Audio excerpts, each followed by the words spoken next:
गोर्खा जिल्लाको धावा स्थित गोर्खा भगवती निम्न माध्यमिक विद्यालयका प्रधानाध्यापक भएका बाबुराम भट्टलाई शिक्षकबाट पेन्सन पट्टा लिएर राजनीति गर्दछु भन्ने कल्पना नै थिएन। तर उहाँको मिलनसार व्यक्तित्व, सरल जीवन, मेहनती पाखुरा र इमान्दार स्वभावले गर्दा गाउँले दाजुभाइ, छिमेकी र इष्टमित्रको अनुरोधमा राजनीतिमा लाग्नुभयो र गाविस अध्यक्षमा निर्वाचित हुनुभयो। हामीसँग कुरा गर्दै उहाँले आफ्नो विगतलाई यसरी कोट्याउनु भयो। हेर्नुहोस्, अब यो सुरुमा मैले कसरी एनालाइसिस गरेँ भनेपछि यो किसान दुई किसिमको हुन्छ, एउटा जोता किसान र एउटा कन्सियस किसान। म यो चाहिँ टिचिङ फिल्डमा काम गरेको मान्छे हुँ।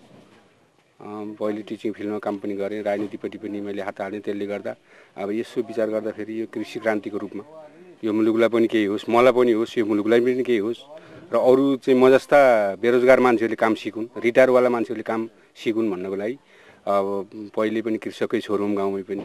अनि त्यसपछि यो चितवन झरेपछि आसपासका जिल्लाहरूमा जस्तै परासीमा भयो, यता घर सुनसरीतिरबाट भयो, यसरी केरा आदेखेर फेरि केराबाट साँच्चै हुन्न चाहिँ भन्न त्यो ठाउँमा गएर त्यहाँका साथीहरूसित सोधियो। अनि हाम्रो कृषि प्रचार शाखाबाट पनि ठुलो योगदान भयो मलाई। त्यति बेलाबाट सुरुबाटै साथी पाएँ र विशेषतः यही हो मेरो आफ्नो प्रेरणा भनेकै। पौरखी बाबुराम भट्टलाई आफ्नो जन्मथलो गोर्खामा बस्न र शिक्षण पेसापछि अपनाएको गाउँले राजनीतिले समेत सन्तोष गरिरहन भाग्यले नै दिएन। त्यसैले विक्रम सम्वत 2058 सालमा गोर्खा जिल्लाको धावा गाउँ विकास समितिबाट चितवन आउनुभयो। भाग्यले डोर्याउँदै ल्याएपछि बन्न पुग्नुभयो यस क्षेत्रको नै नमुना र कर्मवीर कृषक। हाल चितवनको रत्ननगर नगरपालिका वार्ड नम्बर 9 को यस घरमा सपरिवार बसोबास गर्ने बाबुराम भट्ट आफ्नो मेहनत परिश्रमले गर्दा सबैको आदर्श हुनुहुन्छ। कर्म गर्नुपर्दो रहेछ भन्ने मलाई एउटा विश्वास छ। अनि अरू कुरो मैले यो थालेको चाहिँ के भने मेरा आफ्ना गाउँ विकासका मेरा कार्यकर्ता भनौँ, दाजुभाइ भनौँ, उनीहरू कोही मलेसिया जाने, कोही दुबई जाने, त्यस्तो ठाउँ पठाइदिए भन्ने जुन दाजुभाइहरू थिए, त्यो मेन पावर अब तिनीहरूले पनि प्रेरणा मिलोस्। जब कुनै साथीले मलेसिया गएर 2 लाख खर्च गरेर मलेसिया जान्छ भने 2 लाख खर्च गरेर 2 बिघा गरेर खेती गर्यो भने मलेसिया गयो भन्दा बढी पैसा कमाउन सक्छ उसले। यहाँ आफ्नो एक टुक्रा पनि जमिन नभएका बाबुराम भट्टले 5 वर्षको लागि 7 बिघा जमिन भाडामा लिई व्यावसायिक रूपमा केरा खेती गर्नुभएको छ। वार्षिक रूपमा प्रति बिघा रु 24,000 का दरले 7 बिघा जमिनको भाडा बापत जग्गा धनीलाई मात्र 1,68,000 रुपियाँ बुझाउनुहुन्छ। तैपनि सम्पूर्ण खर्च कटाएर प्रति बिघाको दरले न्यूनतम पनि 60,000 भन्दा बढी नै बचत गर्न सफल हुनुभएको छ। यसबारे उहाँ भन्नुहुन्छ, अब मेरो अनुभवमा त्यही हो। बढी भयो भने मेरै आफ्ना प्लटहरू विभिन्न ठाउँमा छन्। 7 बिघामा एकै ठाउँमा 4 बिघा छ भने अरू 3 बिघा त अलग अलग ठाउँमा पनि छ। लिजको जग्गाको लिज बुझाएर लेबरको पैसा बुझाउँदा सबै कटाउँदाखेरि कुनै बिघामा 90,000 सम्म पनि आहा फाइदा भने कुनै चाहिँ जग्गामा 60,000, घटीमा 60,000, बढीमा 90,000 सम्म फाइदा लिन सक्छु मैले। आफ्नो केराको बगैँचामा झापाली मालभोग र स्थानीय मालभोग जातका केराहरू लगाएका भट्टले बगैँचाको सरसफाई, मलखातको व्यवस्थापन र आवश्यक परेमा रोग किरा नियन्त्रण गर्न विषादीको समेत प्रयोग गर्दै आउनुभएको छ। आफ्ना परिवारका सदस्यहरू र काम गर्न नियमित रूपमा राखेका श्रमिकसँग आफू पनि नियमित रूपमा खटेर काम गर्नुहुन्छ कृषक भट्ट। अब यहाँ चाहिँ मेरो कस्तो छ भन्नु होला भन्दा 7 बिघा जग्गामा मेरो एभरेजमा लैजाँदा फेरि करिब दिनको 4जनालाई मैले रोजगार दिएछु। दैनिक 4 जना रोजगार पाछ भने अब अहिले भर्खर तपाईँहरूले देख्नुभयो मेरो गाडी लोड भइरहेको छ, त्यहाँ 12-15 जनाले अहिले रोजगार पाछन्। त्यो केरा गएर यहाँबाट काठमाडौँ झर्दा फेरि काठमाडौँका व्यापारीले टोखासम्म लगेर बेच्छन् ती केरा। भनेपछि मेरो बगैँचादेखि त्यहाँसम्म लैजाँदा मेरो आफ्नो अनुभवमा चाहिँ कुनै किसानले 1 बिघा केरा खेती गर्छ भने करिब दैनिक 2 घण्टा रोजगार दिए हुन्छ कसैले, वर्ष दिनभरि लिँदाखेरि। भने मैले त 7 बिघा गरेको कारणले गर्दा रोजगार चाहिँ प्रशस्त छ। र यहीँका मान्छेहरू तपाईँले अहिले भर्खर मेरा लेबरहरूलाई, छरछिमेकीलाई सोध्नुभयो भने उनीहरूले बताउँछन् कि यहाँ त साँच्चै इन्डियाको खिच्दीपुर जस्तो जताततै चितवन जिल्लामा पहिले आएर मैले सुरु गर्दा एउटा अम्बिकाजीले जम्मा 12 बिघा केरा लगाउनु भएको थियो यहाँ। अनि मैले गोर्खाली केरा बगान भनेर लिएर गएर जुन रजिस्टार्ट गराएँ हाम्रो कृषि प्रसार शाखामा। अनि त्यसपछि बढ्दै गएर अब अहिले कृषिले नै यहाँ डाटा लिँदा 200 बिघा पुग्यो। भने अहिले भाउ राम्रो आयो केराको यो चितवन जिल्लामा। केराको भाउ राम्रो आएपछि अब अहिले मैले यस्तो पाएको छु यहाँ कि बिरुवाको माग त्यति बढेको छ म कहाँ कि 60-70 हजार बिरुवाको चाहिँ माग भइसकेको छ म कहाँ। त्यो अहिले आउँदो साललाई करिबन 500 बिघा केरा खेती यहाँ हुन्छ।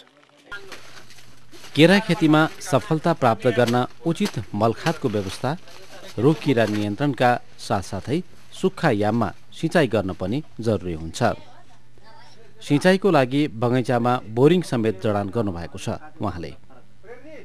यसै गरी केराको बोट वरपर पलाएका सकर्सको उचित व्यवस्थापन गर्नुपर्ने, एक बोटको साइडमा सानो र ठूलो गरी जम्मा 2वटा मात्र सकर्स राख्नुपर्ने कुरा भट्ट बताउनुहुन्छ। पूर्वी चितवनमा 200 बिघाको क्षेत्रफलमा फैलिएको केरा खेतीलाई व्यावसायिक र व्यवस्थित गराउन कृषक बाबुराम भट्टको नेतृत्वमा गोर्खाली केरा बगान नामक समूहको पनि स्थापना भइसकेको छ। समूहमा 31 जना कृषकहरू आबद्ध छन्। हाल यस समूहले 40 बिघा भन्दा बढी जमिनमा व्यावसायिक रूपमा केरा खेती गर्दै आएको छ। समूहको नियमित बैठक बस्ने, समस्याहरू पहिचान गर्ने, छलफल गरी निष्कर्षमा पुग्ने कार्यप्रणालीले गर्दा सबै कृषकहरू सन्तुष्ट देखिन्छन्। यसै समूहका कृषक सूर्य अर्याल यहाँको केरा खेतीबारे यसरी बताउनुहुन्छ। अब हामी बेरोजगार भएर बसेका युवाहरू अब रोजगारको सिलसिलामा विदेश जानुभन्दा आफ्नै एउटा चाहिँ ठाउँमा गाउँठाउँमा नयाँ चाहिँ आयमूलक कार्यक्रमको खोजी गर्दै जाँदा अब हामीसँग थोर बहुत जग्गा नि भएको र यही जग्गालाई हामीले अल्टाइ पल्टाइ गरेर अलि आयमूलक खेतीमा जान सक्यौँ भने दिगो किसिमबाट सदाको लागि हामीले पेसा गर्न सकिन्छ कि भन्ने एउटा चाहिँ हिसाबले तपाईँको लोकल फलफुल बजार इन्डियादेखिको चाहिँ उत्पादनमा भर पर्ने देखेर चाहिँ केरा खेतीमा चाहिँ आकर्षित भइयो। समस्या भनेको तपाईँको हामीलाई एउटा प्राविधिक समस्या छ हैन, कस्तो बेलामा चाहिँ हामीले कुन किसिमको रसायनहरू दिने भन्ने कुरा एउटा छ। दोस्रो कुरा तपाईँको यहाँ यो केरामा तपाईँको चिटी भन्ने एउटा किरा लाग्छ। त्यो किराबाट बचाउनको लागि अलिकति प्राविधिक किसिमबाट उन्नत तरिकाबाट हामीले चाहिँ उपचार गर्ने मेसिनहरू पर्याप्त गर्न सकिएको छैन। मेरो लगानी हेरेर र त्यो लगानीमा मान्छेहरू जति हाम्रो गाउँघरका दाजुभाइहरू विदेशी हुनु भएको छ त्योभन्दा बढी मुनाफा नै भइरहेको छ। जति क्षेत्रफल बढी चाहिँ हामीले चाहिँ खेती गर्न सक्यो त्यही अनुपातमा चाहिँ यहाँ चाहिँ आम्दानी बढी हुन्छ। पहाडमा जमिनले रातो दिन मेहनत र परिश्रम गरेर फलाएको केरा आफ्नो बगैँचाबाट नै बिक्री गर्न पाउँदा कृषक भट्ट दङ्ग हुनुहुन्छ। यसबारे उहाँ भन्नुहुन्छ। मेरा पछि लाग्ने साथीहरू अहिले बढ्दै गएका छन्। जस्तै भन्नु मेरो गोर्खाली यो केरा समूह हेर्दा तपाईँ जिल मान्नुहुन्छ कि भट्ट समूह भन्ने पनि हुन्छ। मेरा आफ्ना भट्टहरू, म भट्ट हो, भट्टहरू मात्रै 12 जना छन् यहाँ मसँग केरा खेती गर्न आउने। अब ती भट्टहरूको केरा अब अहिले व्यापारीलाई सोध्नुभयो भने यहाँ भट्टको जस्तो राम्रो केरा कसैको पनि छैन। यो सालको उत्पादन त्यति राम्रो छ किनभने मैले साथीहरूलाई, म आफूले पनि काम सिकेको छु र साथीहरूलाई पनि पछि काम सिकाउँदै गएको छु। त्यसले गर्दा म सन्तुष्ट छु। हामीले बाबुराम भट्टको सफलताबारे जानकारी लिँदै गर्दा नवलपरासीको सुनवलमा बस्ने केरा व्यापारी प्रेम नारायण भूषाल टुप्लुक्क त्यहीँ आइपुग्नुभयो। केराको बजार स्थिति र यसबाट हुने मुनाफाबारे केरा व्यापारी भूषाल भन्नुहुन्छ।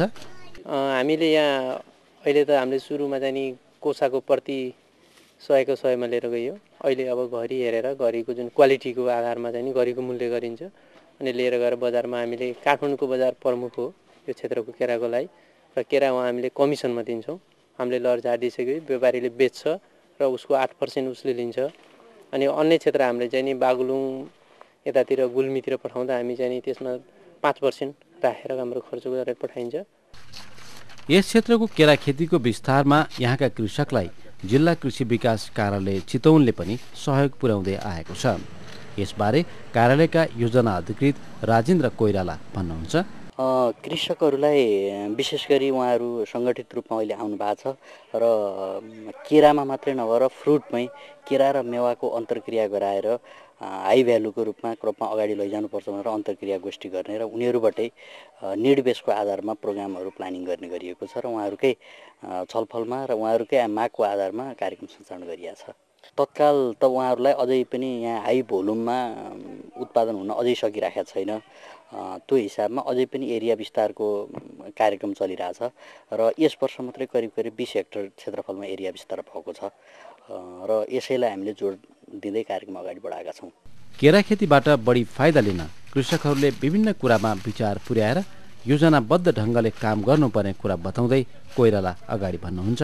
अहिलेसम्म त कृषकहरू आफै नै प्रयास गरिरहेछन् र इन्डिभिजुअल कृषकहरूभन्दा अर्गनाइज रूपमा जाँदाखेरिमा उनीहरूको कृषकहरूको बार्गेनिङ पावर पनि बढी हुने हुँदा त्यतातर्फ हामीले जोड गरेका छौँ।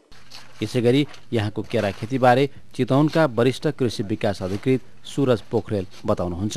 खास गरी रत्ननगर क्षेत्रको राजमार्ग उत्तर क्षेत्रमा पञ्चकन्या, पिठुवा, जिडुटबानीको केही भाग र चैनपुरको केही क्षेत्रमा चाहिँ केरा खेती विस्तार गर्न सक्ने प्रबल सम्भावना चाहिँ हामीले त्यहाँ देखेका छौँ र एउटा केराको पकेट त्यहाँ विस्तार भइसकेको पनि छ र हामी जिल्लाभरिको हिसाबले हामी हेर्छौँ भनेदेखि चितवनको परिवेशमा करिब 150 हेक्टर मात्रै केरा खेती चाहिँ छ। यसलाई जिल्लाको हिसाबले ठुलो क्षेत्रफल भन्न त मिल्दैन, तैपनि जुन पकेटमा केराको खेती भइराखेको छ त्यो हेर्दाखेरि चाहिँ यसको केरा खेतीबाट चाहिँ किसानहरूले राम्रै आम्दानी लिन सक्ने र यसलाई चाहिँ त्यो पकेटहरूमा विस्तार गर्न सक्ने सम्भावना चाहिँ छ।